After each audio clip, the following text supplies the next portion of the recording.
Sahi. Your health. Your choice.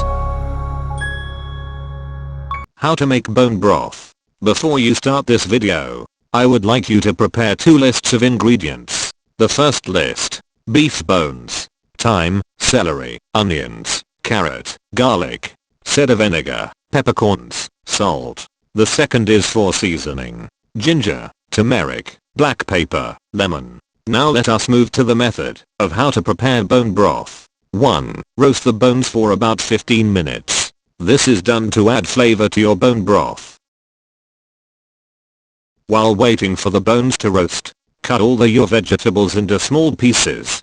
2. Add the bones to a large stack pot. Pour on top of it a bottle of cold water. When you see that the water is boiling, then comes the third part. 3. Add other ingredients like thyme, celery, onions, carrot, garlic, peppercorns, salt. Let it cook for about 30 minutes.